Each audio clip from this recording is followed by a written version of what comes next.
Fellas, ladies, you looking for lotions? You looking for beard oils? But unfortunately, everything you get from mainstream got chemicals in it and it's probably killing you?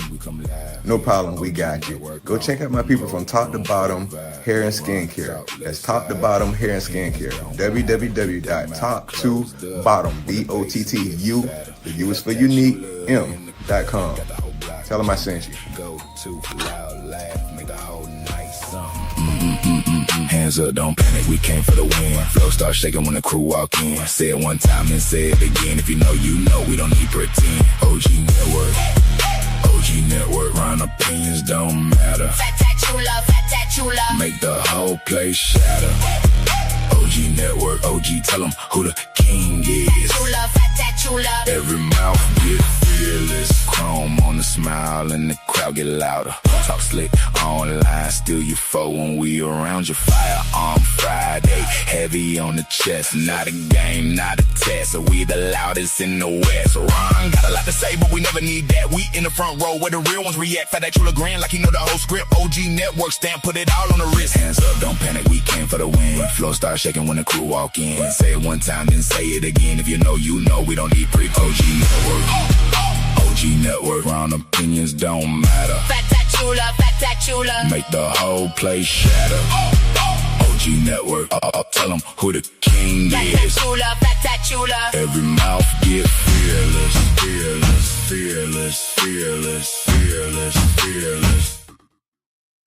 Man, welcome to Fire on Friday, everybody. Welcome to Fire on Friday. We appreciate y'all. Make sure y'all hitting that like button, subscribe button, and notification button. That way you will get notified every time.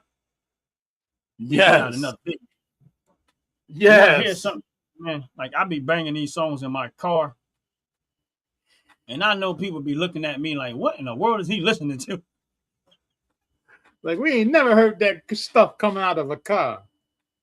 Right. So I listen to a lot of it in my car sometimes, and I know people be like, "What is he listening to? I ain't never heard that song before." But yeah, introduce them to it. This way they can subscribe to the channel. Make sure y'all hitting the like button, hit the subscribe button.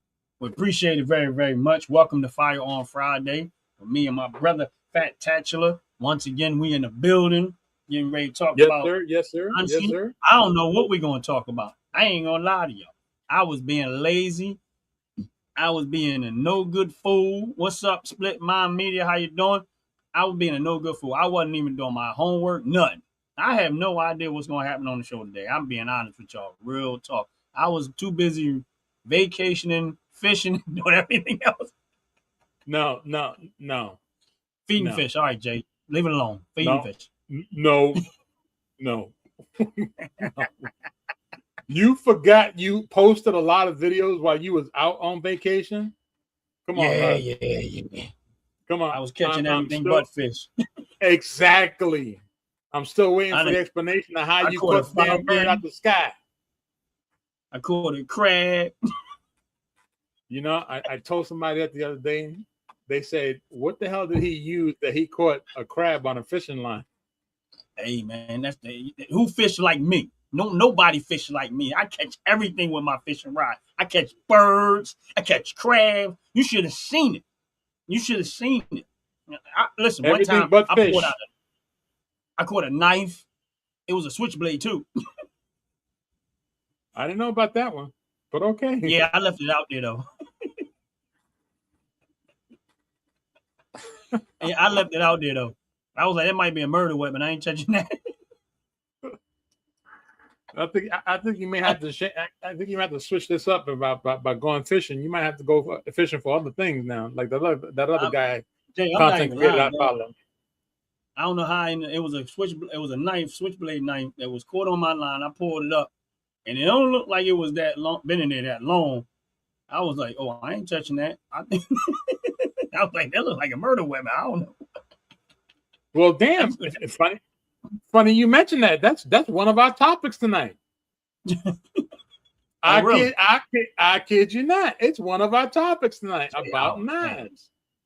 Yes. Wow. I tell you about that night. It's just something about you that you always have some way or some form that you always know what we're gonna talk about, even though you tell everybody you don't know, but you always have. I really don't be knowing though. I mean, that's how you know, I really don't be knowing. I really don't be knowing. Really I just it's hard. It's hard because we've been, you know, we talk about a whole lot of stuff every other day or every other time we get on the phone.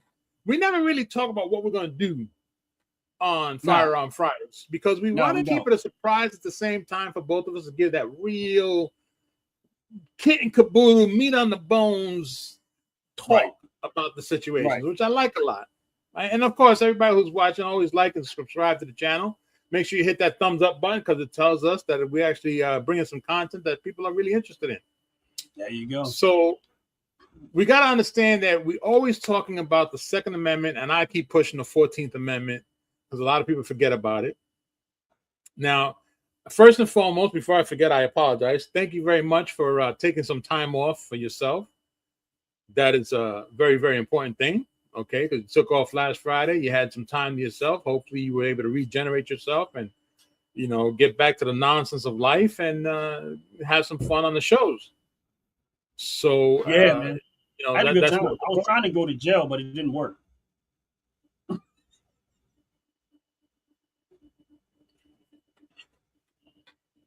Are you trying to create content for my channel? I'm just asking. No. I'm. You said you wanted to go to jail. That's creating content for my channel. I'm just saying. I can look.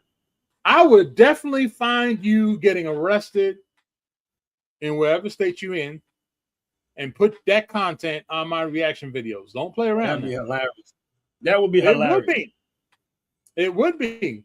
Because I already found one video. I don't want to put it out there, but it's going to shock a lot of people. There's going to be not this coming Sunday. It's going to be the following Sunday because I have them lined up already. Oh, okay. That following Sunday is going to be. It's going to be interesting. It's going to be interesting, and it's based off of content creators. Yeah, so, I'm gonna let you go ahead, but I'm gonna let you go ahead. We'll get into that another time, another day. But because we got the show, we got to get on with the show. I know people come. Yeah, we got to get on with our Firearm Friday show. Everything else, I'm trying to stay out of my shenanigans because I get. Stop moving the goalposts, as Out the Pit was saying. I'm sorry. I'm still on vacation mentally. Ain't nothing wrong with that. You were well overdue for a vacation, brother. You well overdue for vacation. So it's all right. So who we got today, bro? All right, hold on now. Let's talk about something between you and I real quick. We know we talk about the Second Amendment, right? And we talk about the Second Amendment pertaining to government tyranny, right? Right. And I recently jumped inside the bandwagon with the government tyranny, and I realized that's actually true, right? And I had somebody ask me I did a reaction video a few days ago, and they asked me why did I mention government tyranny when it dealt with law enforcement. And I'm like, do you really? Are you just basically that naive about why on Fridays, Brother Ron and myself, we emphasize the Second Amendment and the 14th Amendment and the right to bear arms? You really don't follow my channel like that, do you? And the person's like, no, I do. I said, no, you don't.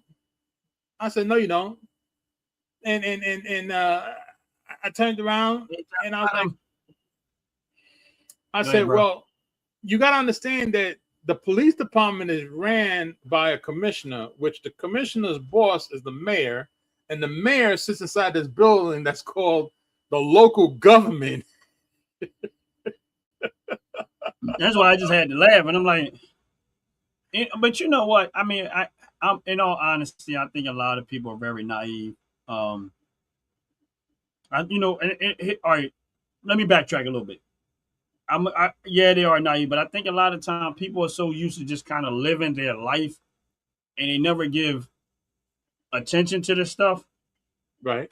And I think this is in my head, and I think what ends up happening is we have a naive perception of everything is okay because we just trusting that people are doing what they're supposed to do. Right. And then the reality, slowly but surely, they don't even realize what's really going on. Like they don't, you know what I'm saying? Like warning comes before destruction, right? So you get all these small warnings. And then when it really hits you, you just like, wait a minute, I didn't know that was going to happen. Yeah, you knew. You just kept ignoring them. Like, here's my point. Right. Let's say you're driving Right. down the road. Speed limit, 55. Right. You doing 75. Right. You get a mile away, another speed sign say 55 miles per hour. Right. Signs double. Construction, all that. You see all these signs, right? And you just keep doing what you doing. And then, Right. now you pull it over. And you're like, oh, wow. You know how fast you was going? Speed limit. Well, last time I seen a sign that was saying speed limit 70. Yeah, but it dropped down to 55 and you just kept ignoring all those signs, huh? That's right. And now you at the point of destruction, meaning now you're going to pay the penalty for not obeying or reacting to all the signs that you saw. And this Right, is what I right. mean by government tyranny is that what Jay and I are talking about when it comes to government tyranny is that when you see a politician says, oh, we need to limit the capacity in your magazine. Now, so to somebody that looks like what? Oh, okay, that's not a big deal. But are the government limiting their capacity in their magazines? Facts. See my point?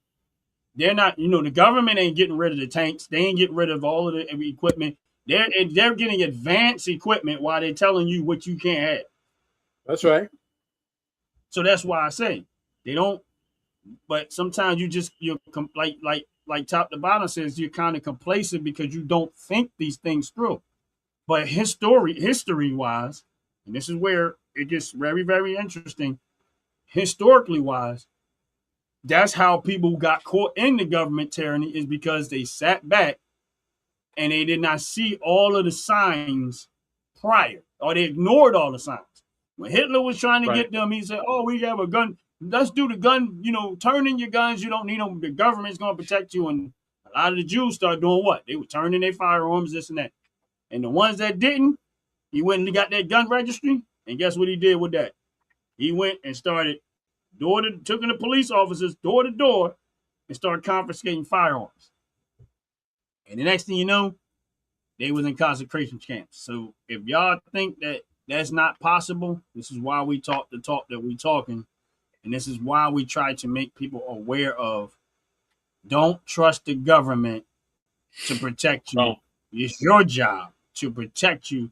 And these small little things that y'all keep seeing these politicians saying that they act like it's to help you. And in reality, it's not, is a virtual signal. Oh, if we get the automatic weapons off the street, people are dying from automatic. No, they're not. You're lying. They're dying because we got murderers on the street. That's why they die. That's right. It had nothing to That's do with right. the gun. That's just one of the weapons. That's right. People, I hear people say, well, Canada don't have a gun problem. Yeah, they do. They have a knife problem. You go look at how many people die by way of knife. They just stop using guns and start using the knives. And all these places, same thing in Japan. They say this stuff about Japan and all these other places. Y'all don't look at it. They still doing this. So when y'all keep thinking they telling y'all it's safe, it's really not safe. They just picked another weapon to do the same damage. That's right. But go ahead, Brian. And or even more damage. Because if you take a rock or a boulder and you put it in a sock and a bunch of more little boulders and more little rocks in there, that's quite dangerous. So then you turn around and you use a car, a truck, a rake, an axe, a machete.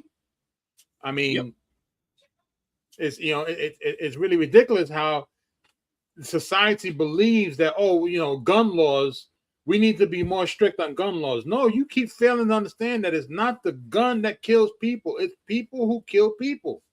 That's the bottom line. And until society starts realizing that, it's going to become a big problem. It's going to become a big problem because they want to keep saying you want to restrict the gun. Okay, well, then you need to restrict everything. You need to restrict the gun, the knife, the spoon, the fork. I mean, treat it just like a jail. or prison, because in jail and prison they don't let you have anything that can create a shank. That's what they call it, right? And But they what ends take up away happening in everything jail? that It's funny because with all of the stuff that they take away from jail prisoners, they still find a way to make another weapon. they do. So what does that tell you?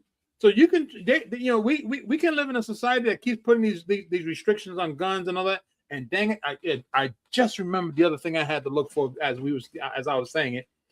So we have to start realizing that gun laws, as much as people say the gun laws are needed, the first thing you need to do is you need to get rid of the person who keeps saying we need to restrict the guns. We need to have more gun laws. Those are the people you need to get rid of, because those are the people who are stopping citizens from the right to bear arms, the right to protect themselves, property, and so forth. Right. Because at the end of the day, if you're not able to look, I don't mean to call anybody out. No, matter of fact, I do mean to call people out. I'm gonna change my name. Ant Like the Bug, good brother. Ant Like the Bug the other day put up a video that he had called 911 by accident. Right. But he let it keep going. Now, here's the worst part about that scenario, that situation. Comes back to government tyranny. Right? If Ant Like the Bug, he put it out there, so I'm gonna say it. He put it out there. Ant Like the Bug mistakenly dialed 911, right, and timed them on the time frame it took for the police to get to his house.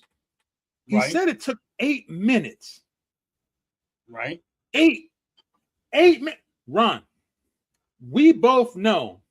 Little nephew out the pit. What about the pit? Always a pleasure to see the little nephew. Thank you for sliding on through. If it takes 8 minutes for the police to show up in Ant Like the Bug's neighborhood, we know between you and I, with a specific weapon, we can actually obliterate the whole damn neighborhood before the police even show up. Yep. And you know what's funny? I agree with you. Go ahead. No, go ahead. I'm gonna let you finish. No. You go ahead, because it gives me a moment to find out that other topic I had to look for. Right. So, to Ant Like the Bug's credit, the reason why he was surprised about the 8 minutes because he's from the city of Philadelphia, and that 8 minutes would not have happened in the city of Philadelphia. If they would have called the police in the city of Philadelphia, they would have showed up at his house 36 hours later. And I ain't even joking about it. That's not even a joke. Listen, I give you a prime example. My mom, one time, somebody, I don't know what happened, but I get a phone call, somebody threw something through my mom's window. Okay. And, I'm on my way. Like, she said she called the police, right? Right. Now, I'm a ways away. I got a long drive to get to where my mom is at. Right. It can end up being over an hour, right? Ooh, wow. Okay. I got there before the police. Say it again. I got there before the police. Now, don't get me wrong. I'm glad they called me immediately, so I don't know what it was about. And, I did my own homework beyond that, but I got there before the police got there. Matter of fact, I got there, cased the neighborhood. I'm just really cased the neighborhood. Okay. Went back to the house. Okay. And the police still wasn't there. Oof. I went back out. Started asking questions. Came back again. Police was still there. Still wasn't there. Wow. You get what I'm saying? Right. And so that gives you an idea how bad it could have been, because I don't know how serious that could have ended up being in the city, with my mom. Eventually I found out what it was about. It was a bunch of kids, and it wasn't nothing like targeting my mom. It's just kids being kids. You know what I'm saying? Right. Because my, but that's what it was. It wasn't like I wanted to make sure there was no real danger. You know what I mean? But once they seen how I came through the neighborhood and what was, that problem went away real quick. And the worst part is the problem went away because it was you. It wasn't even the police. Because it was you. So my next door neighbor was like, my mother's neighbor was like, he was like, yeah, he said, he don't know me because they not too long ago moved there. But he was just like, yeah, he said, man, I see you come by here, man. You always got a smile on your face and everything. He said that was the only day I never seen you smile. He said you walked in the house, came back out the house. He said, but I saw, he said, I know you didn't have it in your hand, but I saw you had something because I seen that shirt. He was like, man, it's about to get real around here. And here's the thing. When the cops finally came to the house, whatever case may be, guess what I still had with me? I don't like, that's my mom's house. She decided whether they come in or not. I'm not inviting nobody. Listen, I don't let police come in my house. Y'all can sit outside and talk. I just don't trust them to the point where I let them in. But that's my mom's house. She let them come in. She wanted to talk to them in the house. That was fine. Okay. But again, I had mine. And they looked at me. They saw it. They knew that I had something. Hey, look. They looked at me like, right. Ain't nothing they can say about it. Nothing they can say about it. My thing is this: if y'all don't take care of it, if it's something that I need to handle, then I'm gonna have to handle it. You know what I mean? Like I don't want nobody to think that it's like my mom is just like. Don't get me wrong, my brother and them, they on their way. They're closer. My family members are closer. It's just that at that time I was the one that was free and I was on my way. And good thing is that you used the right word. You were free. So you was a free man at that moment. Yeah, I was the one that was available. They were actually at their jobs at the time, and I was I'm on my way. That was it. I hear you, but it's all good. But that brings a big question. So when it comes back to protecting again, the Second Amendment, which is allowing you to carry your firearm because that's your given right to protect yourself. And then, of course, the 14th Amendment, protect yourself against property, and again, protect your property and protect everything that you own from others that want to take it. Right. So when we look at these amendments and these laws that are actually governed by the totality of governments, not your local and not your states, because they keep violating that rule. So it's bad when you're trying to explain these things to society, and society keeps putting a blind eye and saying, no, we gotta look the other way. We gotta protect, we gotta find a way to protect ourselves differently. But who's protecting you from the criminal? If it takes law enforcement 8 minutes to get to somebody's house, and over 20 minutes to get to somebody's house, as you just described, how can you have trust in law enforcement to protect you when that's their job? There's not a police car or law enforcement vehicle that's on the road that does not have the word protect on it. And my thing is, they don't protect. The reality of it is they don't listen. As much as, and I've said this before, as much as the police would love to be there in the moment, it's damn near impossible.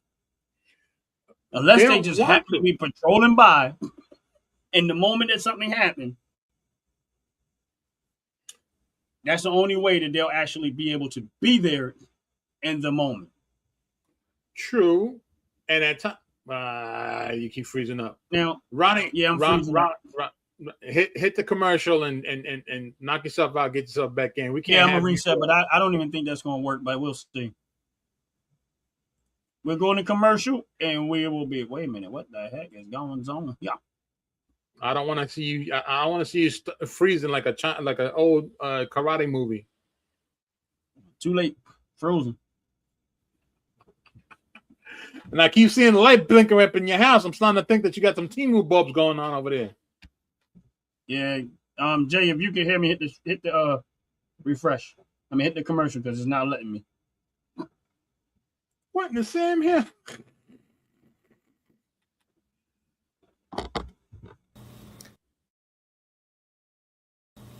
Fellas, ladies, you looking for lotions? You looking for beard oils? But unfortunately, everything you get from mainstream got chemicals in it and it's probably killing you? No problem, we got you. Go check out my people from Top to Bottom Hair and Skincare. That's Top to Bottom Hair and Skincare. www.top2bottom, BOTTU, the U is for unique, M.com. Tell them I sent you.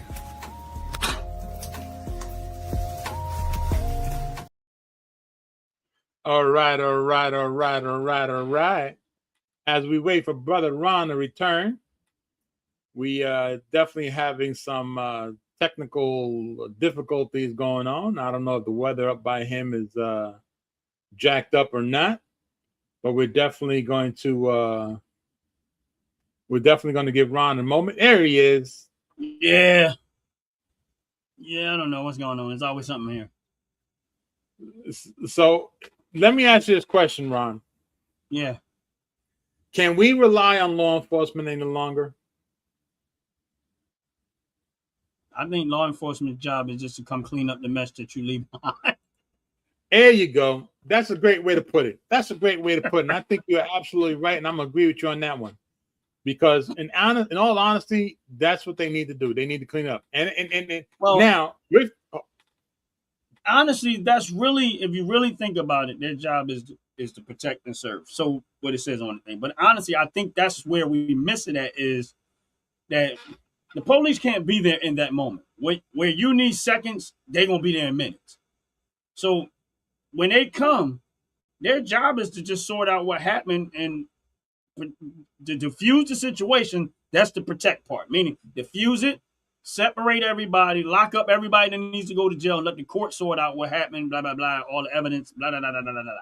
But in the reality of it is, it's almost impossible for the police to be there in that moment that somebody, that's just why I say it's so essential that you need to have something with you just in case something happened in the moment. And even with having something with you doesn't guarantee that you're going to be good, because the person might already have the drop on you. But I'd rather have something with me to possibly defend myself, because even with those few seconds, if they turn their head 1 second, I might be quick enough to draw and get myself ready. I don't know. But I'd rather have something with me in that moment than to just sit there and wait for the police to show up. And if you talk to some police officers, they say they wish they could be in the moment. They wish that they was riding by at the moment you're about to get robbed. But that's not reality. Real reality is a person is already there. They already in the moment. And if you don't have nothing to defend yourself in that moment, rather it's a gun, knife, whatever, you know what I mean? Hands, whatever you got to do, you got to do. But this is why you don't let the politicians dictate what weapons you have access to protect your life. Because they're not exercising the very thing they keep trying to tell you to do. You're right. They'll say limit your capacity. Meanwhile, they got all of this security around them. But they want you to not have limit your capacity around you. Right. So, you know, let me know when you're ready, Jay. But let's talk about something real quick, because I came across a story, and I want your opinion on this one. Because it comes back to what we're talking about here.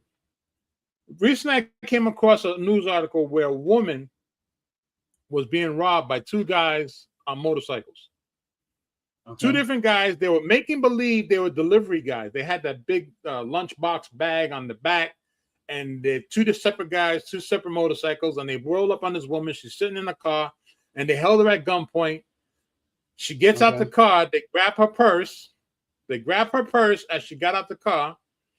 But what they didn't realize is she pulled the gun out of her hip and she shot them, both of them. I agree. That was great. Now she got charged with manslaughter, or murder rather. They upscaled it to murder because she took an additional 4 shots into the guys. I don't get it. Why? What's the problem? They will never rob and steal from nobody again. She just saved everybody money. I totally agree. Now, where I also agree is where what they said, how they deemed it, is that they were already incapacitated by being on the ground bleeding. By her pumping an additional 4 shots, it was excessive. I'm like, it doesn't have to be it doesn't have to be that way. All right, let me ask you a question. All right. And this is just me. If they wouldn't have never tried to rob her or take anything from her, they escalated. They created the moment that she had to use the firearm. So when they're saying it's excessive, so you feel sorry for the people that listen, if they would have never tried to steal the pocketbook in the first place, they wouldn't have never got shot. So they made it worth it when they attempted to do what? Take her purse. See, the thing is, they didn't know she had something. So my thing is this: why is it that I don't understand why these judges and stuff are trying to feel sorry for the people that are out there committing crime? To me, this is just me. There shouldn't have never been a charge. They shouldn't have never did what they did. She did the right thing. Guess what? They did, and she's here. Because you don't know how far they would have went. Here's the thing. You said there were 2 men, right? Yep. All right, let's take the gun out of the equation. Just take the gun. Let's say she didn't have a gun. How do you think that would have played out? 2 men, and let's say she tried to fight back and say she tried to pull her purse and get it back. And they decided to beat her down. Right. You think she would have survived that beat down? Absolutely not. Right. So why in the world would we feel sorry for 2 men who looked for her as a victim, an easy target, because that's what they thought, she was an easy target. And then they became a target after they thought she was an easy target. And now, so my thing is just, they should have never been charged. In my opinion, they shouldn't have been charged anything. And she shouldn't have never been charged with anything because they shouldn't have never tried to rob her. Guess what? She here to tell a story. They not. That's right. That's right. And they won't be able to rob anybody else ever again. Yep. Exactly. She did a better job than the police. She sure did, because that goes back again on how the police don't show up in time. Right. Perfect example. Now, here's an interesting story for us here. We know, you and I both know about protection of our property, protection of our loved ones, protection of the stuff that we break sweat to get. Right? Mm-hmm.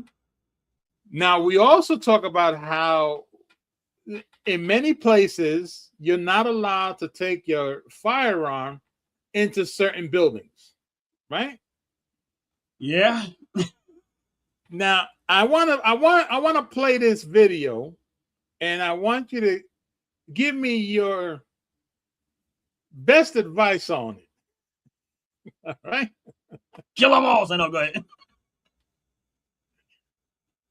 Tradition Square, one of the places where the Tradition Community Association now bans firearms, whether carried openly or concealed. On a Friday evening in Tradition, families and children fill the square. We come like 3-4 times a week. Ida Terra and her husband just learned of the new gun policy. It makes me feel safer. The Tradition Community Association approved a new rule that prohibits someone from carrying a firearm or other weapon in Tradition's common areas. Santiago Mejia has mixed feelings about the rule. My initial reaction was like, I'm kind of supported, but then thinking later on, based on what's happening lately, if someone has a firearm, I kind of support the idea of someone having a firearm because they can do more good than bad. The rule applies to everyone, including those with concealed carry permits, and covers places like Town Hall, Tradition Square, the gazebo, parks, trails, and stormwater areas. I am very happy with that because recreation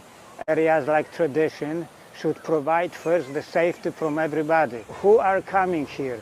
The family, young family with kids. The Tradition Community Association says its bylaws allow them to set and enforce rules in their area. But Port St. Lucie Councilman Anthony Bona calls the move an infringement on Second Amendment rights and plans to fight it. Port St. Lucie police say they enforce state law, not HOA rules, and fully support constitutional rights. They add these new policies aren't criminal violations and won't be enforced by PSLPD. Meanwhile, residents like Mejia hope to see the resolution refined. Maybe they can maybe walk it back and say, okay, if you have a permit, just have it, but conceal. Cassandra Garcia, WPTV News.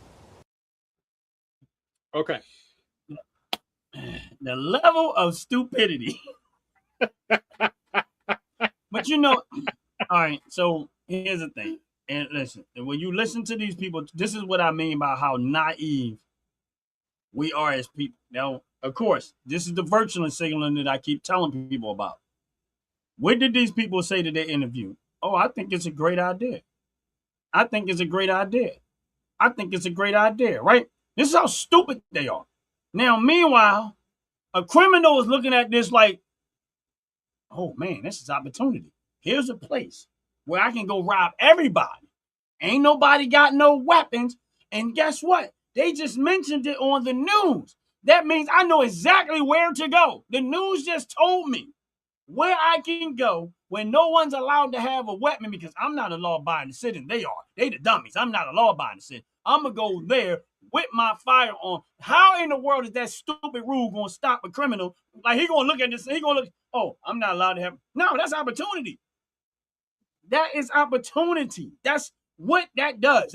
That's exactly what any any small-minded criminal going to say, here is a whole bunch of victims that's going to have now an opportunity for me to go there and rob everybody because they can't even conceal carry. You see how stupid that sounds? Now, here's what they also didn't do. So they say you can't have a firearm, right? So why, right, if they cared that much about the people, did they say they're going to hire in security and have them there 24/7 to make sure y'all good? They didn't say nothing to that. They had so my point is, yeah. Hold on. I think based off of the place that they mentioned, I believe it has a security booth before you drive into the area. That I believe they have a booth. Yeah, that's going to stop a whole lot. And my thing is this: as tragic as it is, why do you think people go to schools and start shooting up schools? Because they know the chances of somebody being there with a weapon is next to none. But guess where they don't? Guess where most people don't go? Listen, if you know a place got a lot of people with firearms, good guys with firearms, good women with firearms, guess what never gets done there? That's you see true. My point? Like now, if you know that there's go ahead. Let's say you go, there's a place that got armed security. Now, I'm not saying it can't happen there, but usually it doesn't happen in there. It happens outside somewhere away. Why? Because they don't want to be dealt with. You get what I'm saying? So, but if you look at these places when they keep trying to act like this is to protect people. No, you just put everybody in that community in harm's way. Because somebody looking at that whole situation right there and saying, wow, you just gave me a clean slate out there with nobody defending themselves. Nobody. And you see, that is actually in Florida. So this is how stupid people. I just think that was the dumbest thing I've ever heard. And it unfortunately is happening in a lot of states. I just picked Florida because you would never believe it. Yeah, and Florida is like where I'm at in the Carolinas, where we big on the Second Amendment. Right. Period. There is no. I'm gonna hide it. No, I'm not gonna leave. No. It's staying on my hip until I'm finished my route for the day, whatever it is. Whether I'm picking my nose, sitting on the toilet, it don't matter, right? And you know what I think it is? Go ahead. I'm sorry. Go ahead. No, go ahead. Nope. You know what I think it is? These people that make these dumb decisions have never been in a neighborhood where crime happens a lot. I'm gonna second that, and I'm gonna piggyback off that. They grew up in a world that it was just so beautiful. Nothing ever happens here until it happens. Now here's my point to that. If you look historically wise, when people have firearms in certain communities by the massive, the crime rate was drastically low. The murder rate with firearms was drastically low. The minute they started adding in restrictions, it went up. Chicago, hard to get firearms, crime went up. Philadelphia, hard to get firearms, crime went up. New York, hard to get firearms, crime went up. Los Angeles, hard to get firearms, crime went up. Everywhere you look across the United States, if you took out all of the blue cities that have these stupid gun laws out of the United States, we would be the third safest country in the world as it relates to firearms. And I have to agree with you. I really do have to agree with you. Now, there is a flip side to what we're talking about. Now, as you heard, that is a community of homeowners that live in that area, traditional, and the owners of the property, because all these houses are built on someone's property, right? And that property is considered private, but it has a whole bunch of homeowners living on that property. So the owners of the land said, nope, you cannot come on this property with a gun. I don't care about the Second and 14th Amendment. No, I don't care about that. And all the people who live there that have bought their houses, hold on now, let me finish here.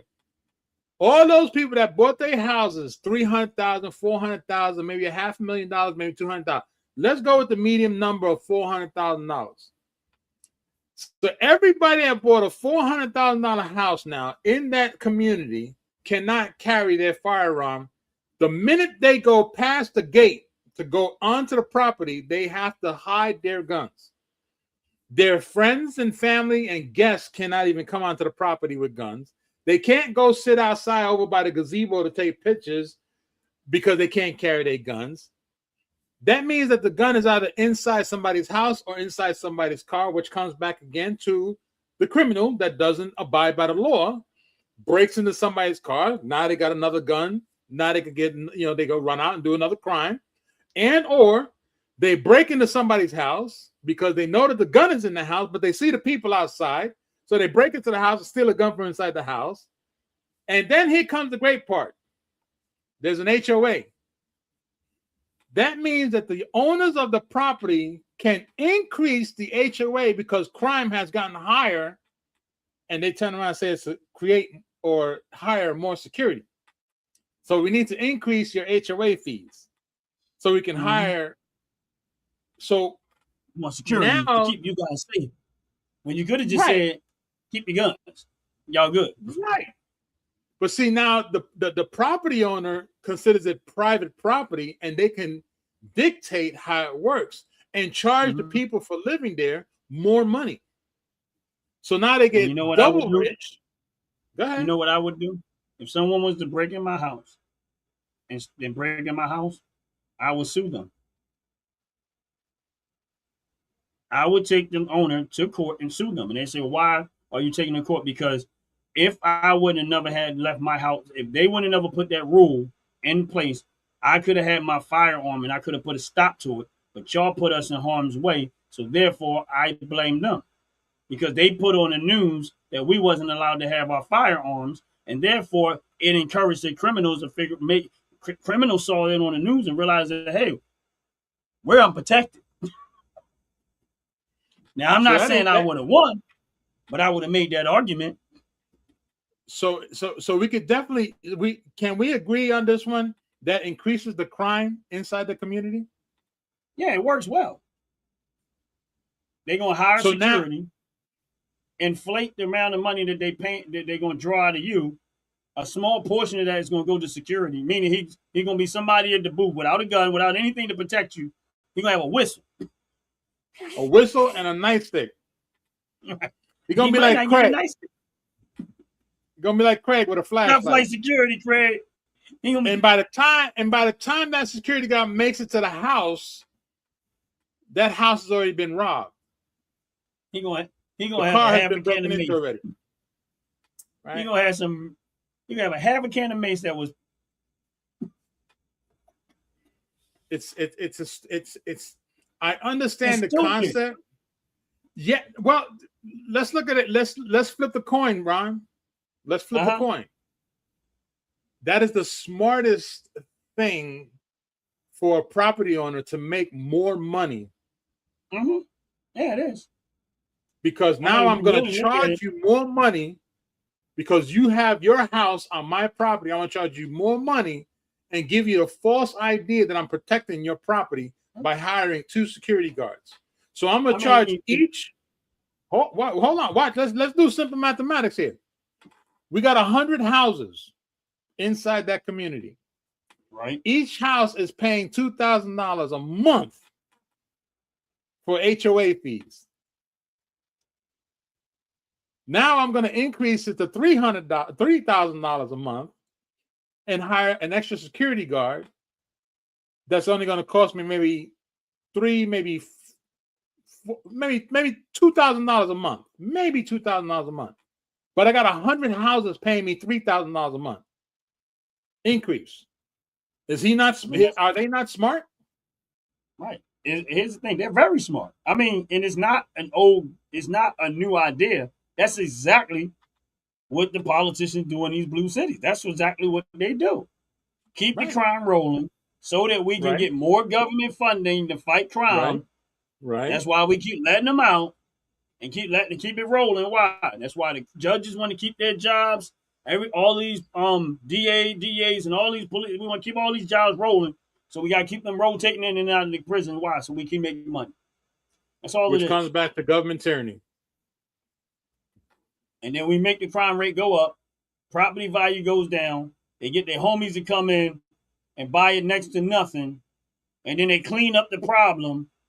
And then they move it on to someone else. And it's a vicious cycle all over again. Greed. That's right. That's right. And you know what? And people live in those communities. They vote for the very same people and end up with the very same problem. And they never realize that they just part of that same rotation and it's never going to go away as long as you stick to that program. Exactly. Ones that act like they're there for you. Right. It's a shame that it's happening in so many different states. And the worst part for me is this. This is just me. This is what I see it. The more communities where people have their homes, where they're paying mortgages and so forth, or maybe they mortgage, maybe they own the home outright. For me, it's more devastating because now you are giving an inch to government tyranny to turn around and say, well, if it's working inside this community, we can now inflate the idea across the state. And now everybody that lives in the state would maybe, just maybe, be hindered not to carry a firearm either.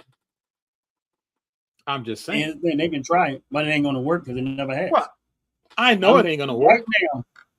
Right now, there's a criminal looking at the news of every same thing that you put up there and of everything saying to themselves, there's an opportunity. See, people don't realize how deep people who scheme and live like that are. They really put everyday time and effort looking for opportunities like this. And when they see something like that, that's the very thing that they're looking for. The best thing that they're going to look for, and you know how they say a gun-free zone is a place to start robbing people.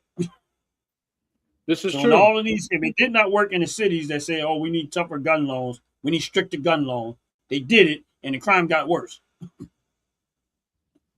So let me move on to the next. Let me move on to the next thing so we can have a little talk because it's going to tie into the next part right here.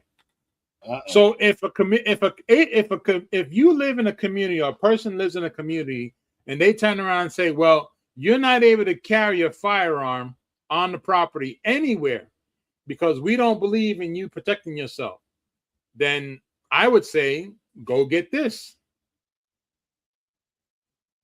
These may look like ordinary knives to you, but they are not. They are actually firearms. This one's chambered in 22 long rifle, and this one is chambered in 25 ACP. They are pretty interesting. To load it, you push this button, the whole thing opens up, and you load your rounds into that cylinder. Then once you're all loaded up, you close that, and then to fire it, you turn this little lever, trigger pops down.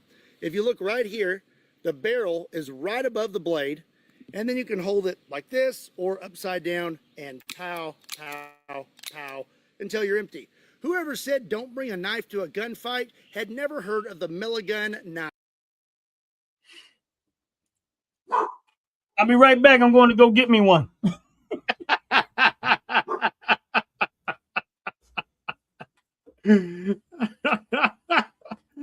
So, big old thanks to Kentucky Ballistics for presenting that. Big old shout out to them. Very interesting. I've been following them for a while. I just never saw that video. You know, that was one of the coolest knives I've ever seen in my life. I mean, really, the moment you close it up, huh? I don't celebrate Christmas, but I do take Christmas gifts. That makes a nice Christmas gift for Ron. The opinion don't matter. Preferably 2.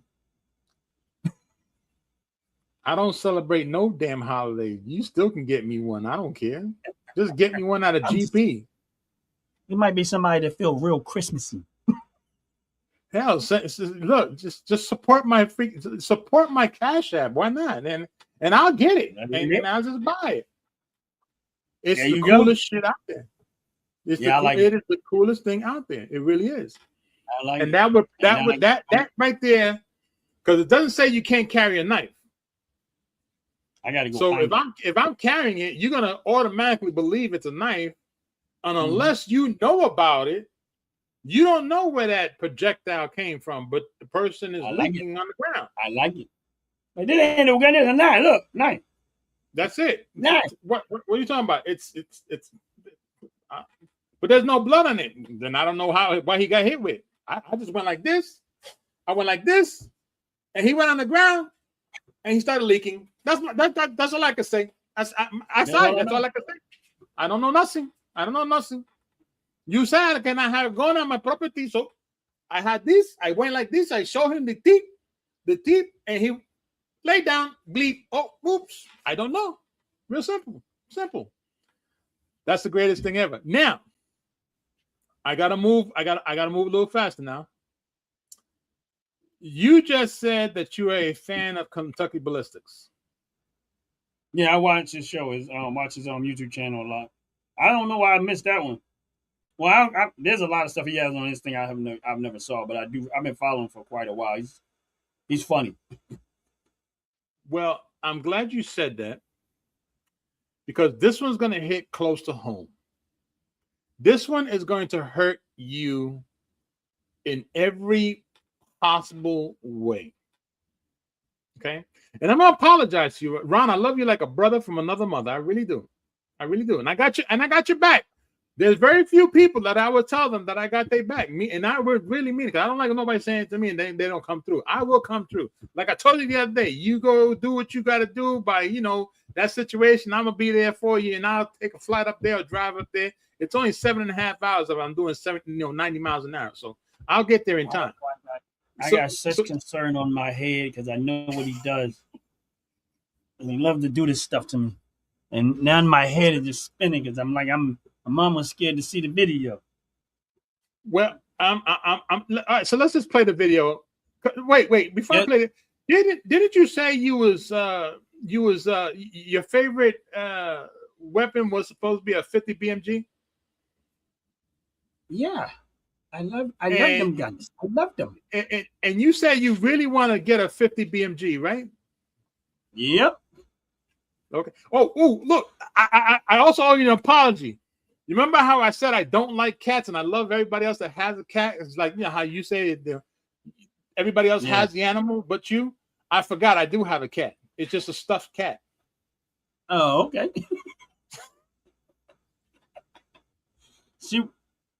Uh-oh. Look, sentimental reasons. No, it ain't your cousin.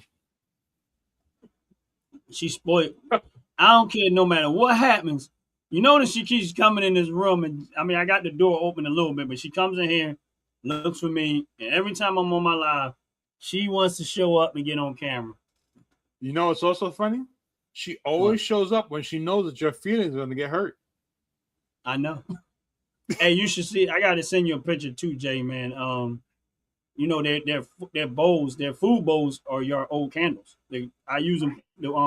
That's why I got their water and their food bowls on. So when you remember how you kept saying you can reuse them for different stuff? Yeah. Yeah. So we cleaned out the wax. Actually, what we did was we boiled it and got all the wax out, cleaned it out, and that's what they eat out of. The two white ones. It works well. It works. I'm sure it works well. it works perfect because I'm gonna tell you what these cats do. They have a tendency to knock the bows over. And I kept saying to my lady, I said, we gotta go get some weighted bows. I said, because they keep knocking it over, but those are already glass and they're weighted. So they don't knock the bows over no more because they can't. Because they have a tendency to want to put their foot in. I don't know why they do it, but they. So it actually, I'm sitting there and I'm like, wait a minute, these things. I said, I got 2 of these empty. They weighted. So those 2 candles that the ones that I did burn through the bigger candles, I actually reused the bowls. And that's what they. Well, I'm glad you did. And I'm very happy you did, and I'm very glad that it worked out. Yeah, it did, and they like it. It looks elegant too. They look like they bougie cat. Well, that's good. But cats are bougie. Yeah. So I got to go back to this question about you and the 50 BMG. Okay. You want one, right? Yeah, I do. Okay. I want you to watch this video and tell me if you're gonna want one after this video, right? All right.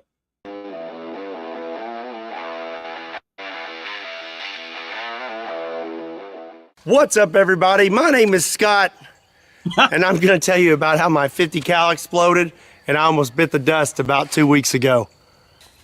So I know a lot of you are probably wanting me to explain my injuries, and I'm going to do that, but I think it's best we start from the beginning. I know some of you are going to try to skip around in this video. I highly recommend you stay tuned and listen to all of this. But for those who are going to skip around, let me clear something up first. This was not the Barrett that we tortured tested, and this was a complete freak accident. There's nothing that I did to have caused this. So April 9th, 2021, we come out here to shoot a fire hydrant with some slap rounds using my Serbu RN50. So we have the Serbu RN50 with the 36-inch long heavy barrel, and we're gonna go ahead and go big or go home and start out with this. This is a 50 BMG slap tracer round. The slap rounds tend to go a little to the right, so I aimed a little to the left, but this one actually hit true to where I was aiming. We hit right here, and you can see that thing is smoking. And then we blew right through the back of this thing. Everything was going pretty smooth. We shot the fire hydrant several times, but the slap rounds were acting a little funny. One of the slap rounds hit like 1.5 feet low and to the right. I say we hit it with one more slap round, but this time aim for the thickest part of the fire hydrant and see what happens.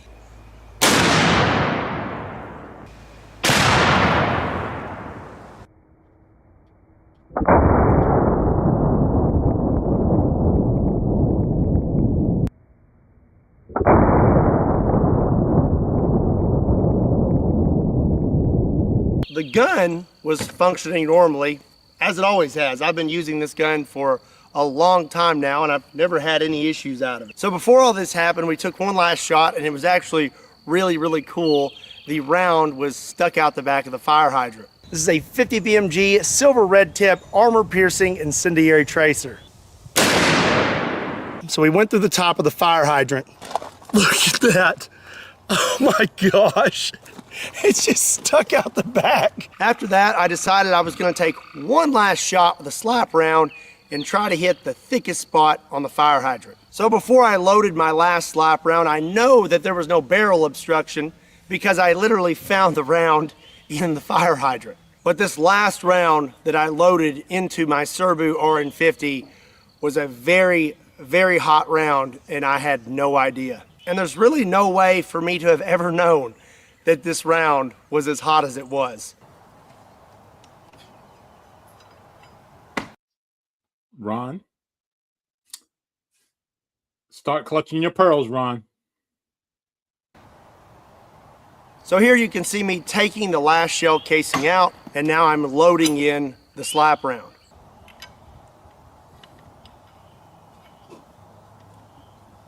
I screw the cap on all the way, and the gun closes completely, and everything is functioning as normal. And one thing is something someone may mention is maybe I didn't screw the cap on all the way. Well, you can clearly see the cap is screwed on all the way, and this gun actually will not close if the cap is not screwed on all the way. So everything was functioning good on the gun. What I didn't know was the slap round that I put inside it was extra, extra hot. and I had no idea. And there's really no way for me to have ever known. These rounds are extremely rare and they're very old. They're like $100 a piece. These aren't manufactured anymore. And really there's no way you can really know what's happened to them over time as they've passed hand to hand. I was under the impression that these were genuine military surplus rounds and hadn't been tampered with. So now I'm gonna actually show you what happened. It's not graphic. All the graphic stuff happened after the fact, and I'm gonna tell you all about that, but I am gonna show you what happened just so you can see what happened to me that day.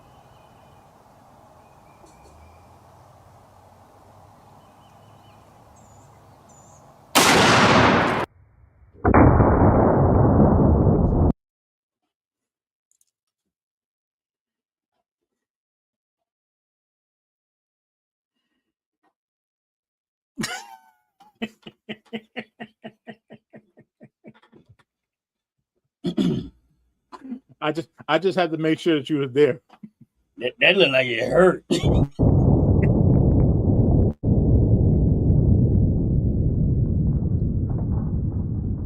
So when I pulled the trigger, the gun exploded almost immediately. So the first thing that went was this cap. And this cap is solid steel and it is very, very heavy. If you look right here, the threads are sheared off of this gun completely. I spoke with Mark Serbu and he said that normal pressures are 55,000 PSI.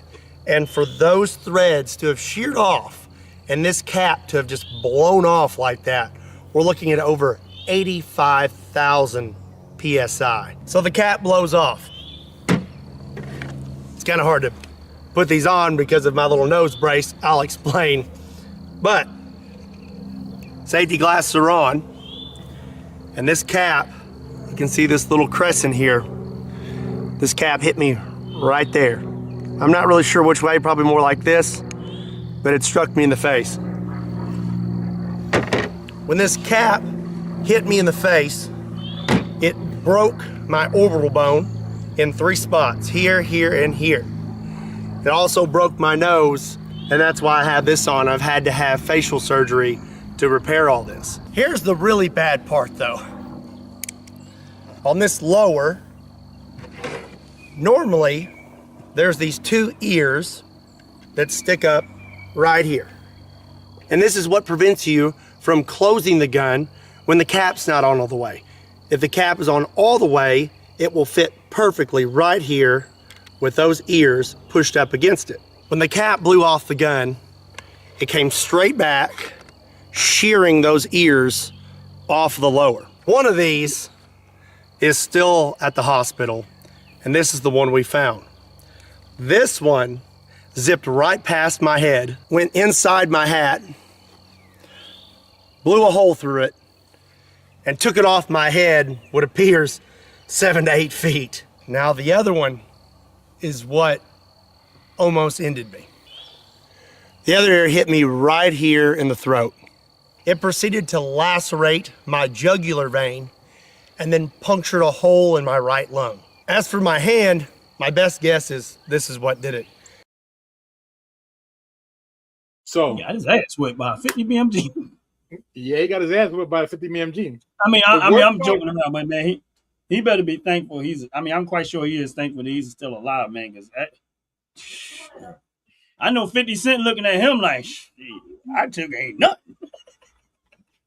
Now, the reason why I showed that video, right, and I wanted your true, your understanding behind this, of course. We always are talking about how you should be trained by someone who knows how to deal with weapons, right? Firearms, rifles, shotguns, whatever it may be. They need to be trained. We know, again, thanks to Kentucky Ballistics for providing that video. We know that guy, Kentucky Ballistics, he's been firing weapons for years. Time. Yes. He's been a trainer for many years. He's fired many weapons. He has a plethora of knowledge behind weapons. Right. And even him, he missed. No, it wasn't an old weapon. He missed the key point behind his accident. Did you happen to notice what he did wrong? I had my speculation on what failed in that gun, but that's just my speculation. Well, Ron's opinion don't matter, so let it fly. All right, this is where he started. You're freezing. Stop from the beginning. When he started talking about that cat, right, and that it was threaded on there. Right. First thing ran through my head. Oh my God, with the freezing. First thing ran through my head was you really paying attention to that thread, and could that have slowly over time started to wear away and you didn't recognize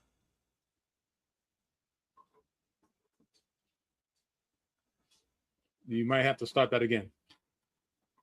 All right. I'll run a commercial, get out, and come back in. All right, cool. Good afternoon, everybody. This is Gene Davis coming to you from Anubis Arms. We're here in Oaks, PA at the Oaks Gun Show. My wife Frances, Domingo here at our tables. We're based out of Pennsauken, New Jersey, right on Westwood Avenue by Cove Road. We are South Jersey's only black-owned firearm storefront. We also have a gun club. We offer training. We sell firearms, ammunition, and accessories. So come check us out.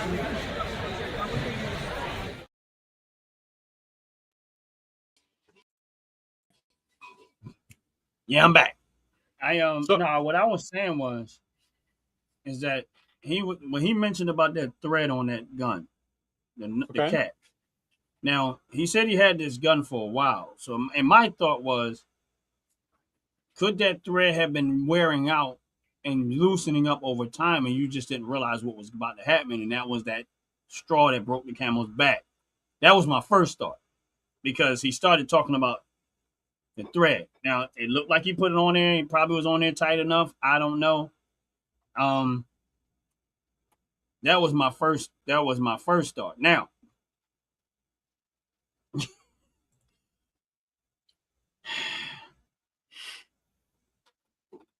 the other thing is 50 BMGs are hot, man. Once you fire one, they are hot.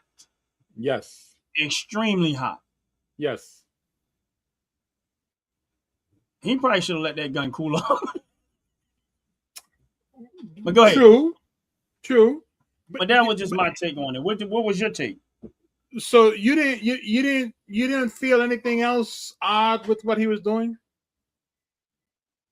I probably missed that part. I mean, other than, I don't know. I probably have to go back and really watch it closely. But the thing that stood out with me was that thread on the when he started talking about the cat. The cat, and I'm like, I know how threads are. You take it off, you put it back on. You take it off, you put it back on. Then you got heat. Every time you fire that gun, that heat, and then the pressure. Then you got pressure. So you doing this over the years. Pressure. And what people probably don't recognize about steel with threads, you might not see it on the surface, but there might have been hairline fractures in the thread that you don't see because it's on the opposite side of what you're doing. And it just took that one time for it to go poof. So he probably should have kept inspecting that gun over time, and he probably just missed that one. What could happen? But true. Where's your take on it? My take from what I was, because that's the second time I watched that video. Honestly, second time. So the first time I watched it, I didn't catch what I'm about to say now. I caught it now when watching it. So what I caught now is when he had mentioned when he fired it, because he had fired, if I remember correctly, he fired it 5 times. If I'm not mistaken. So. I think it was 5 times he fired it with the very last one, the largest bullet that he put in there was 5 times. So here's where I got concerned. He had said that when he fired it the first time, he noticed that the trajectory of the bullet went a little to the left. Then he said when he fired it the second time, it went a little bit to the right. So then he had to maneuver how to fire the third, fourth, and fifth bullet. Yeah, he had to self-adjust. So here's where for me, I'm surprised that he didn't catch that possibly the barrel was already bending. Yeah. Which is going to create more pressure, which is going to be a means of forcing it back to you. Like I said, he said he had this gun for a while. Right. So when you say you had something for a long time and you've been using it, a lot of times you start to get comfortable in this reliability that you don't recognize the small, subtle changes that's happening. And I mean, like I said, there was not something that he could have did differently. It's just a freak accident. He's right. But there was probably some stuff going on before that moment that was, again, like we were saying, the warning. Those are all the warning signs. All the warning signs. Before that actual destruction came, because the gun started doing stuff that you wasn't used to it doing. That should have been your key moment to say, you know what? Let me put this gun down. There you go. There you go. And that's what I caught, especially when he turned around and he said that he pulled out the round, or the cartridge rather. He pulled the cartridge out of the barrel because it was stuck. Right. And we all know that once you have a barrel, a stuck cartridge, you don't fire that weapon no more. You clean it, you check it, you figure out why it was stuck. Why it was stuck. Exactly. And he didn't. He just pulled it out, and then he stuck the biggest bullet in there. So, of course, now, as he said, it was over 85,000 PSI. What were you expecting? Right. It was going to happen. It's unfortunate that it happened the way it happened, and gratefully, he did not get unalived on camera. Because when that ear sheared off, yeah, he was real lucky. Because as he showed him that, go ahead. Now that you bring up that subject, that 458 SOCOM, right? Around when I first bought it, I was at the range, an indoor range with it, and I had some ammo that was giving me issues like that. That just, yeah, I kid you not. I had ammo in that gun, and it kept giving me issues with the ammo. And I kept trying to figure out why it kept acting up. And then I figured out that it actually wasn't the ammo. It was actually my clip. Ah. But here's the thing. When it did it once and it did it again, I said, something ain't right. And then I realized that with the clip, something bent on the clip where the ammo wasn't shifting in like it's supposed to. And it was causing it to something like kind of jam for no reason. I took the clip out, inspected the clip. I put the clip away. I replaced it with another clip, and I had no problem with it. But then I had to go back and look at the other clip, and I realized it was something as simple as it had a slight bend in it that was not supposed to be in there. I straightened it out, tried it out, and it was fine. It was no problem out of it.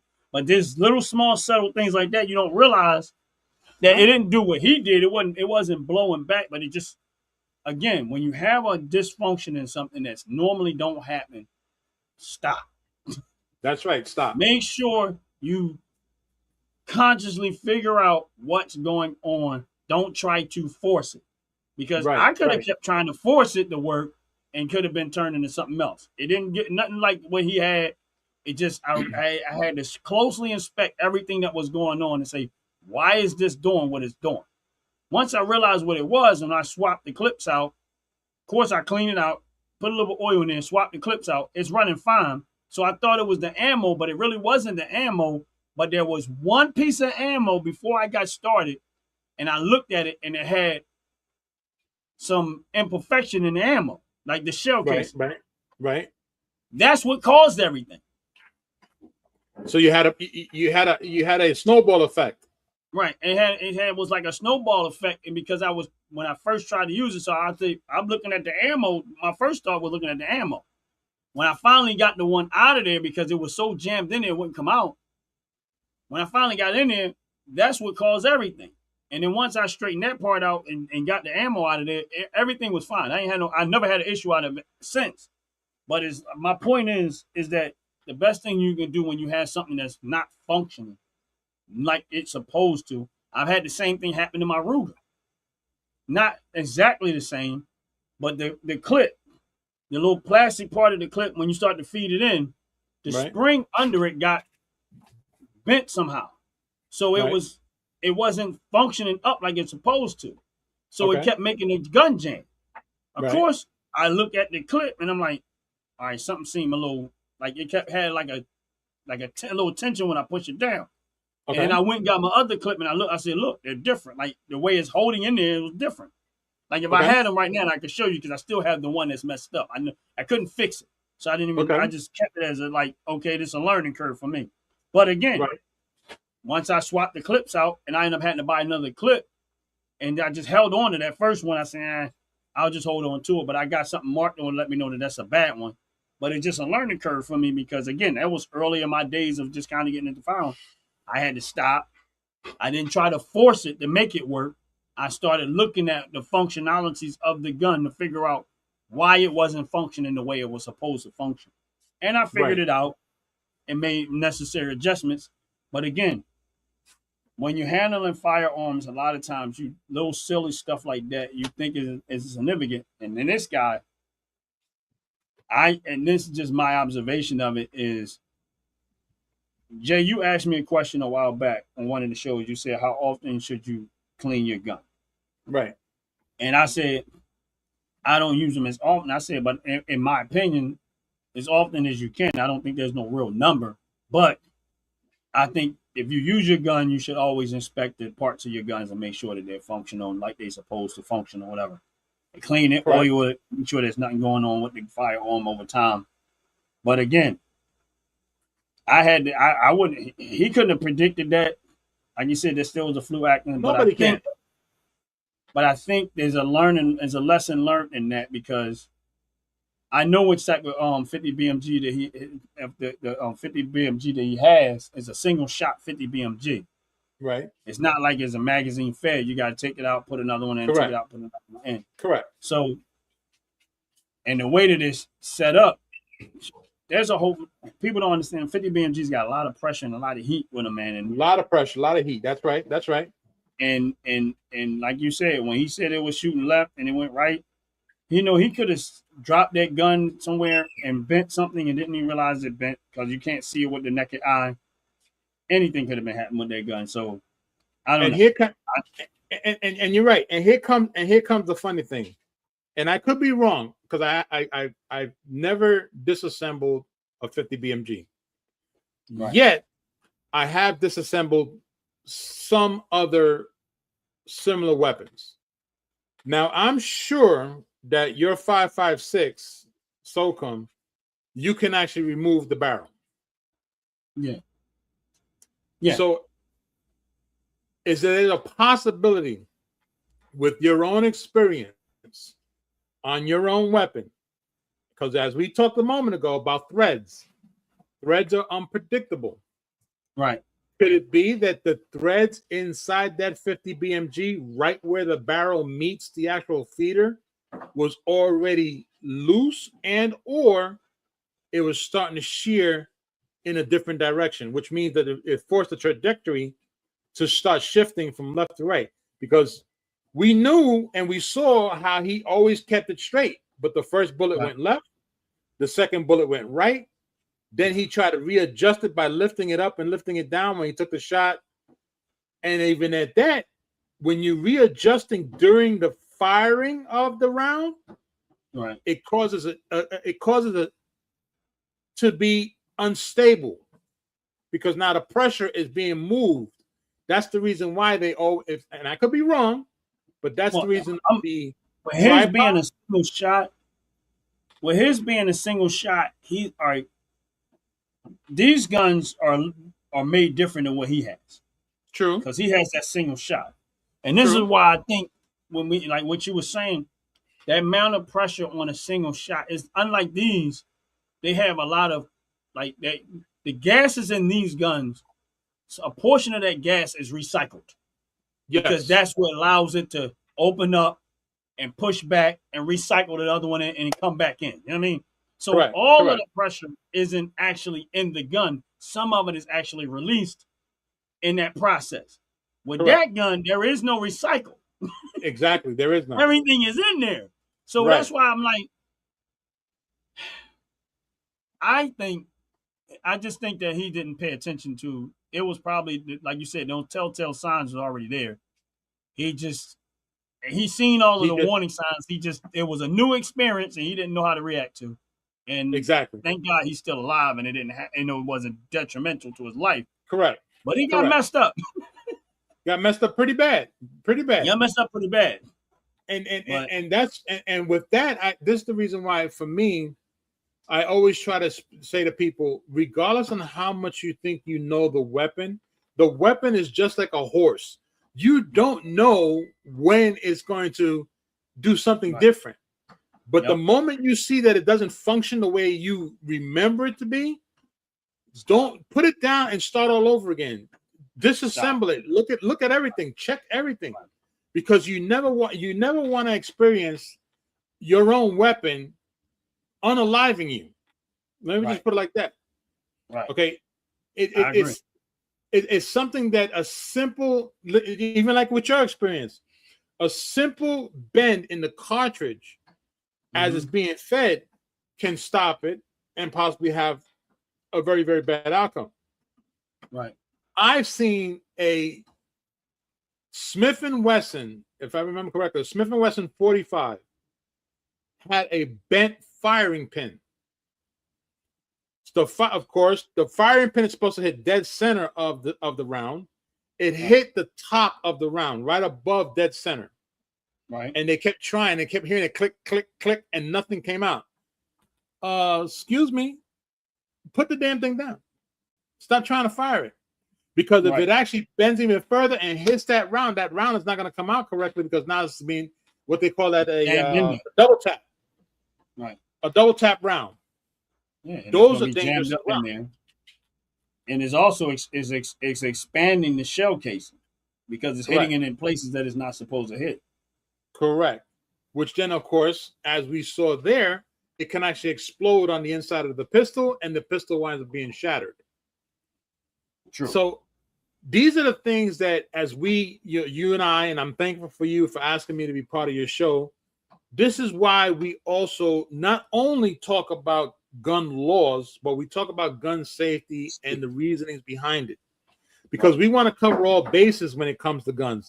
Everybody wants to have a gun. Great, granted. All right, no problem. But do you actually follow the necessary rules? Rule number 1, always believe it's loaded. Right. Exactly. Rule number 2, always face it downward. Never face it at someone or otherwheres than the floor. And then rule number 3, never, ever, ever take it out of the booth when you're in a shooting range. I swear you would think that there'll be common sense, but people, it ain't.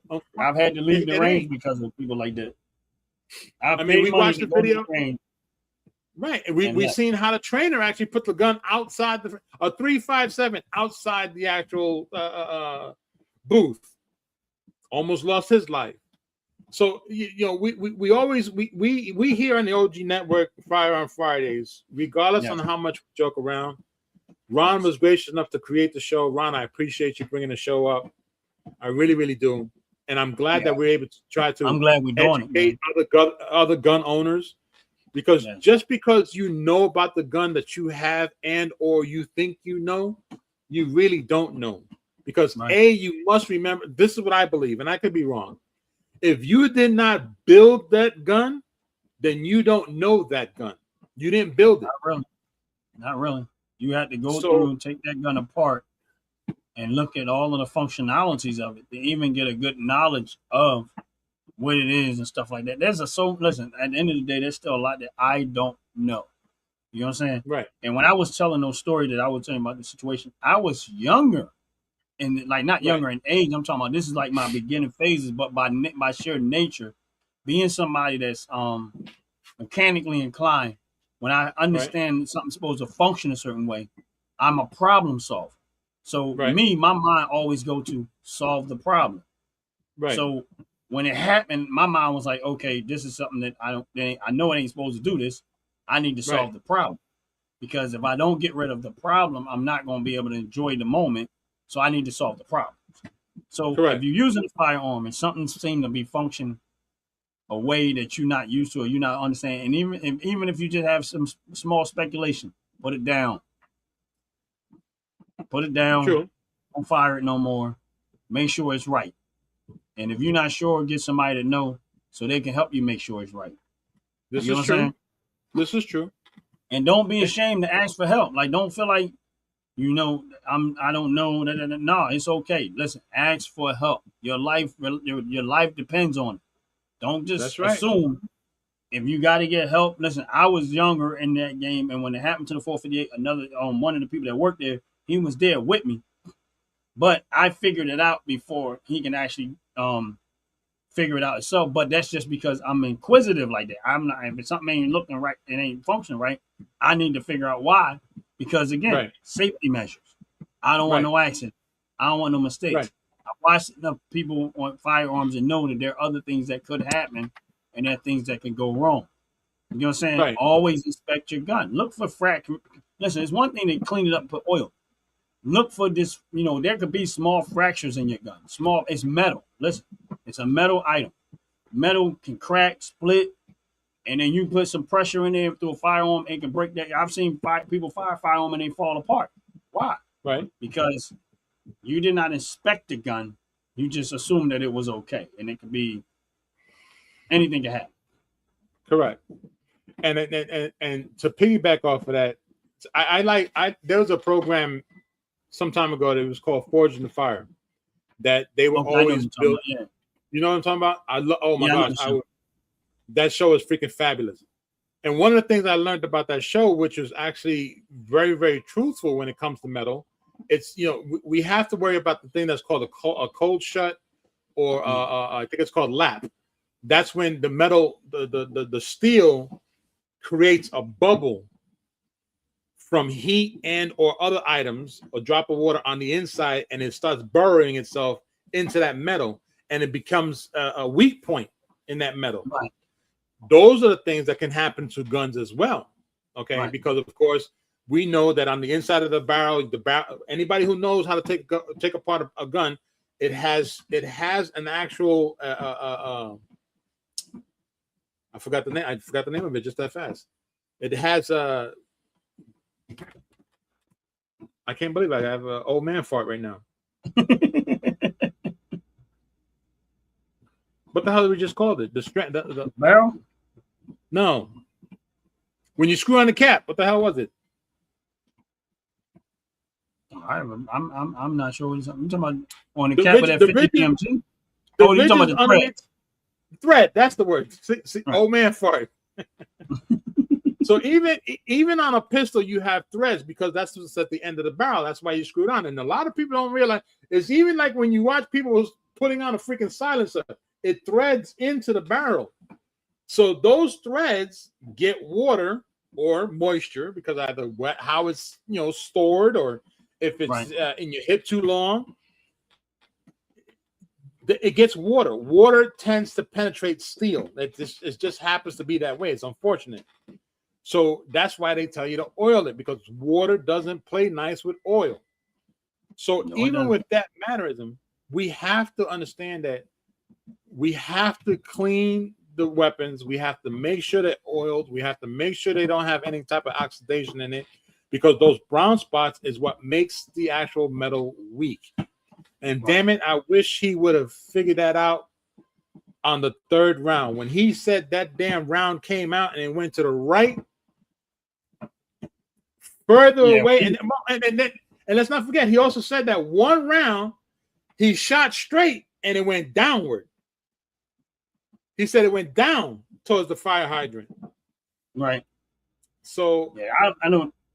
I think, like I said, those. And when you got something going like this, that's a telltale sign that maybe you might want to put this down there, buddy, and find out why the damn rounds are going in the opposite direction of the way you're looking. Because you might be looking at the gun might be not It just might be something dysfunctional. It could have been a barrel, like you said, the barrel could have been bent a little bit, where more pressure is going on because the bullet can't escape as fast as it normally would. Right. And the other thing is that when it went down, all that pressure built up. But if it's pressure going this way, the bullet is not traveling as fast as it would. Being that it's a 50 BMG, that bullet's weighted heavy. So by the time it got there, it already started dropping. That means that the pressure is going somewhere else. It's not going all that way. That's right. That So means it's a the whole pressure's lot not of- pushing. Yep. I mean, I'm You're quite right. sure over time he probably figured out a lot of that, just kind of analyzing it or whatever. But again, Well, the key. here's a funny thing, man. Here's a funny Yeah. thing, and I apologize for cutting you off. No, you're good. How long did it take you and I to figure out those 5 different flaws? I don't know, 10 minutes.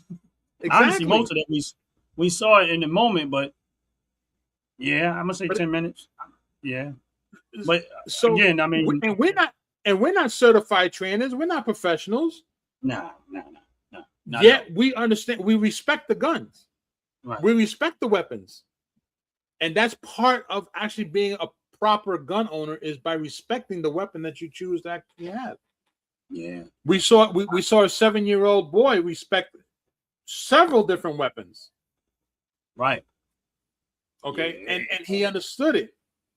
So, again, here on the OG Network, Firearm Fridays, thankfully Ron from Ron's Opinion Don't Matter and Uncle Jay from the Fantastic Show, we try to educate you on the reasoning of having a weapon. It's not just to show cat burglars. Cat burglars. Okay. Let's stop trying to make believe we're John Wick. Right. Stop being John Wayne. How about that? Be more like John Wayne instead of freaking John Wick. Know your weapon, learn your weapon, treat your weapon as it was the first time that you ever had one. Every single time you put your hand on it, because you just never know. Don't take You really it for don't. granted. Don't take it exactly. for Thank granted. you. Don't take it for Don't granted. take it for Don't. granted. Please don't. Don't assume. No. That's right. Don't assume. No. Because when you start assuming that, I'm assuming that it's not loaded. I'm assuming this and assume that. When you start assuming, that's where you went wrong. Make no Absolutely. assumption. No. Make No no 100% that is loaded or not loaded. No, correct. That the 100% that this gun is functioning, it's clean. There's no breakage, no broken parts, nothing in there. The barrel's not damaged. I didn't drop this gun or nothing like that. No. Don't assume. Know it. That's right. That's that right. would be my take on it. Just no. Don't make no assumptions. Like we said, the only assumption that you want to make is assuming that it's always loaded. That's right. That's Other right. than that, no. You got to the know. only it. reason You why gotta you're know. making an assumption is that way you know that it's not low. That's right. That's right. And I want to just turn around and ask that other gun owners start realizing that teach other people how to break down the gun. Let them see what the inside of the gun looks like. See how the striations work. See how the threads actually thread. Learn how to inspect the threads. Honestly, right. I mean, because the same. This may be a little bit too old for some folk. Many years ago, there used to be a little device. Ron, you probably know about this. We could probably talk about it on Sunday. There was a device that you can actually buy at the auto parts store to measure the gap of the actual spark plugs in your car. Yeah. So that you always have the proper gap. Yeah. So there is something like that does the same thing for the threads on the actual weapon. So I mean, if you really into weapons like that, you should look into knowing how the threads are in your weapon, because again, showing his age. We're talking about gap and spark plugs. I know you. They don't even know what he's talking about. When you take your spark plug, you put the gap on, and you gap on. This had to be this much gap. This, you know what I mean? That's for the next show. Make sure y'all come in for that Sunday, 12 o'clock noon. But we're gonna have I Missed That Car show. That's gonna be a great. It's gonna be so much fun. I think that's gonna be a lot of fun. It's gonna be a whole lot of fun, man. I know not to really change the subject for y'all, but we are gonna have it's gonna be 12 o'clock noon Sunday. It's gonna be our first episode of Man, I Missed That Car. And we're inviting. You have to be on camera and understand that we're going to invite people in to tell you a story about the car that you own, why you missed that car, related around that, what happened, the experience, why the car meant so much to you. You're experiencing that, and we're going to allow people to come in on the show and tell their experience. I mean, outside of our own personal individual experience, we're gonna open the floor for people to come in live and actually talk about the show. We have to be on camera, fully on camera, no avatars. Sorry, I know some people they don't want to show their face, but this show is. I need to see faces. I need to see reactions. I need to see the emotional. If it's emotional, if it's not emotional, excited, this and that, all of that is necessary to be a part of this part of the show. So if you want to come on the show and you're willing to talk about the car that you own, had, experience, and listen, it don't even have to be about that. It could be about a car you might like that you never got your hands on. Maybe you got a chance to test drive it. So this is my thing is the show is expanded to a whole lot of stuff, but it's centered around vehicles, cars, trucks. All about whatever. cars. That's right. Cars and motors. Yeah, exactly. Cars and motors. 12 o'clock noon Sunday will be the first episode of that. I get a phone call from Jay. He's like, "Yo, what's up with them?"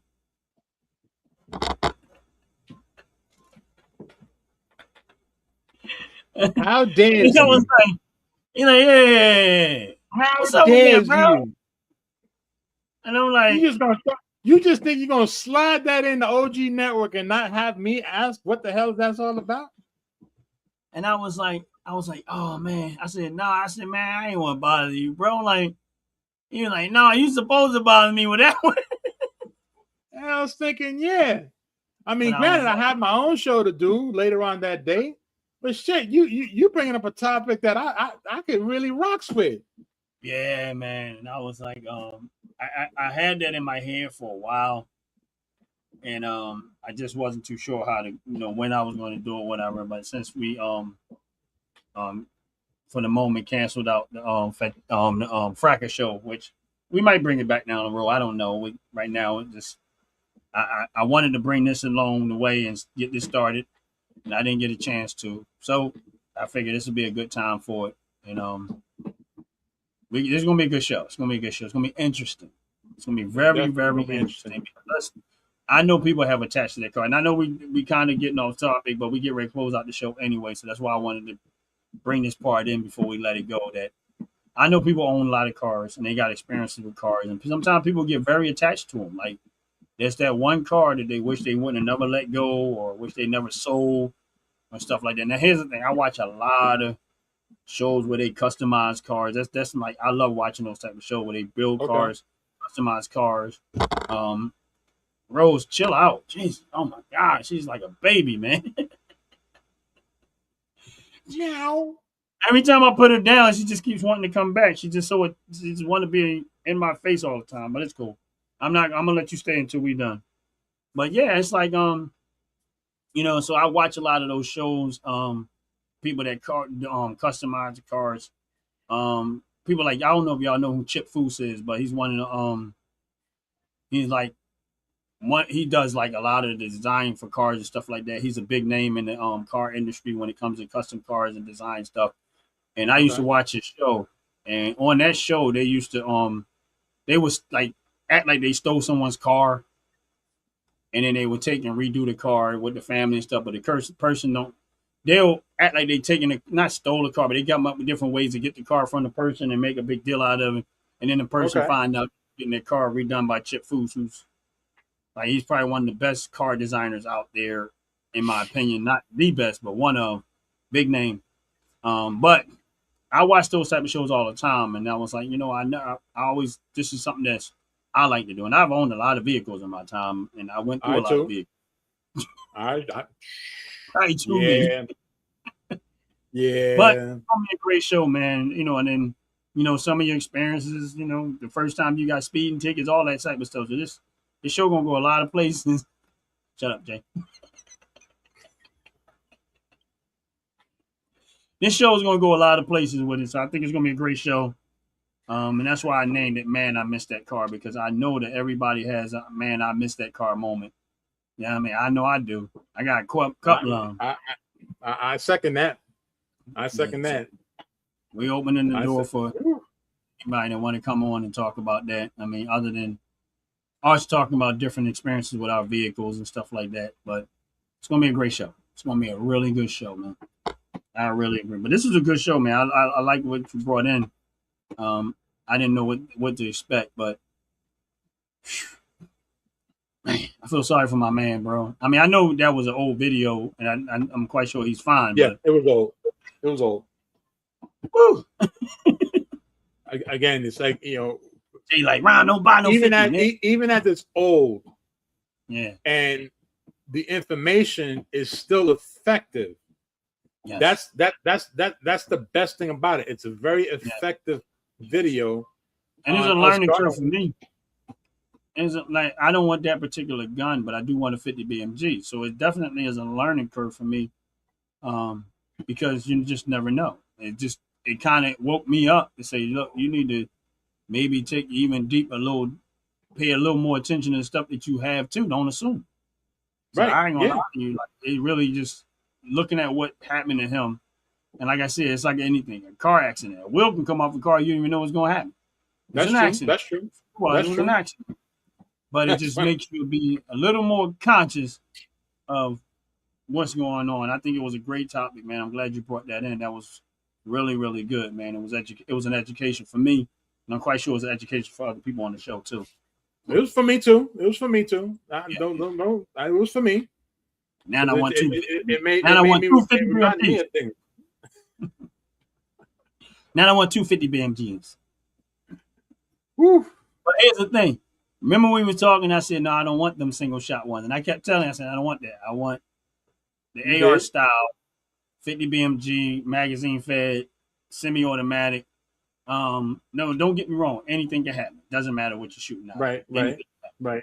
But I know that their design on those guns are made different than that design. That single shot is all of that pressure's in there. But don't get me wrong, that steel that they made in there is very thick. Like, it's not like they short building that gun. I know what gun he had because I've seen him in gun shows that I had. So I know what he has.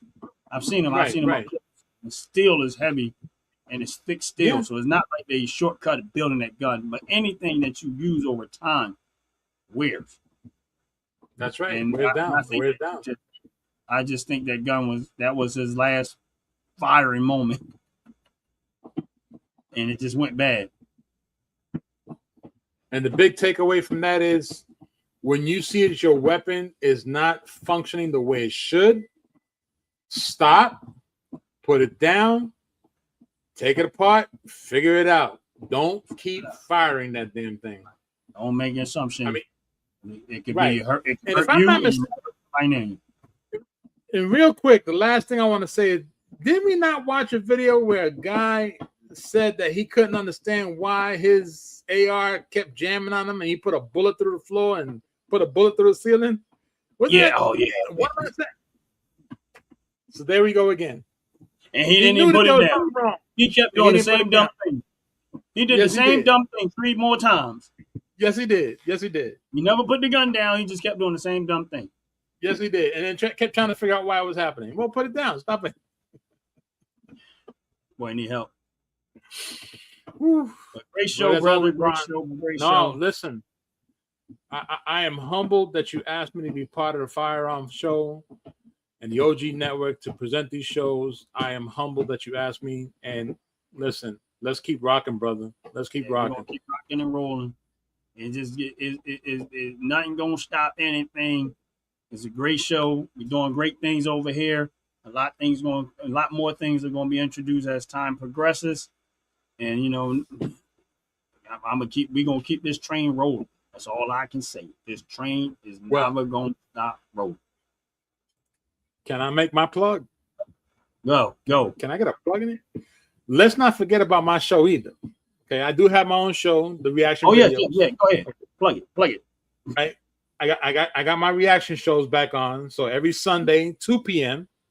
Yes. is when the reaction shows are on, the Fat-tacular show. So this way you understand why Ron and I tend to collab so frequently, is because we actually are feeding off of each other for our own shows, and one ends, another one starts. Yes. So the Fatacula Show is back on with the reaction videos every Sunday, 2 p.m. So after you watch us talk about, man, I missed that car, stick around, get yourself relieved, and come back for some laughs on my channel, the Fatacula He's Show. gonna have somebody getting in. He's gonna have somebody getting in that police car. Yeah, I was getting in the police car. Man, I don't want to get in that car. Getting kicked out their house. Yeah, I'm glad you or brought the it back. straight line. The reactions. I'm glad you brought back your reaction videos, man. We used to enjoy them. Like when you was doing them before, we enjoyed them, man. So make sure y'all like and subscribe. Subscribe to Fatacula's channel and support what he's doing over there. And never the same way at the OG Network. Support Brother Ron. Support Brother Ron and his channel, please. Yes. Because it shows us that you care. Help me buy cat food, you know. But with that said, we're going to get ready to get up out of here. Y'all have a blessed, wonderful day. And here's our theme music.